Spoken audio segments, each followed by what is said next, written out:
I think when I was younger, I felt like I was destined to be an athlete. It's all I've done my whole life is just tons of different sports like hockey, basketball, volleyball. When I was younger, my dad read in the papers that women's hockey was going to be in the Olympics for the first time in 1998. And so that was my goal. I had my eyes set on that.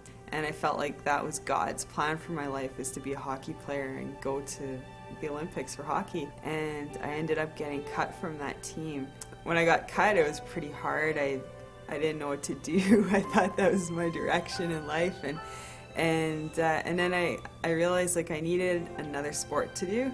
God placed speed skating in my life, and it kind of took off from there, which I never in 100 years would have guessed that I'd be a speed skater. I thought it would be just like hockey but faster because the blades are so long. And so I stepped onto the ice my first time, and I remember barely being able to stand up and little 5-year-old kids flying past me, and I'm 18 years old and thinking like I should be going fast, but I had a hard time with it. For the first 2 years, it was pretty funny. Like I looked like a hockey player still. And it took a while to learn the technique. I mean, I'm still learning things. Like people who have been in the sport for 20 years, they're still learning and picking things up with technique. For some reason, I just kept going, and it just got better and better each time I stepped onto the ice. The things that helped me to succeed athletically are, I mean, I've always been very determined and disciplined.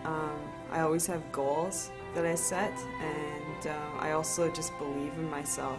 But I think the biggest part is just my faith in God. I just give it all up to Him, and every time I do anything like training or just any like stretching or things like that, or competing, I just basically, I realize I'm doing that for His glory, and so I just give 100% in everything I do. You all know her well, starting on the inside lane, one of Canada's greatest female athletes of all time.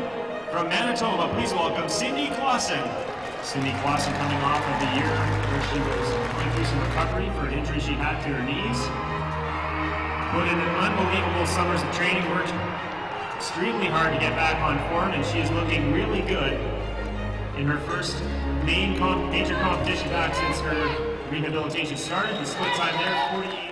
Every practice, every race, everything I'm doing, I'm going to go in there, race for Him. I don't know what the rest of my life is going to be like, but I just pray that I'll stay close to God and He'll use me for His purpose, whatever that'll be. And I just want to glorify Him in everything I do, and I pray that I can have an impact on the world because of that. I love God, and I just want to be more in love with Him every day and learn more about Him, and I'm just honored to be called a child of God.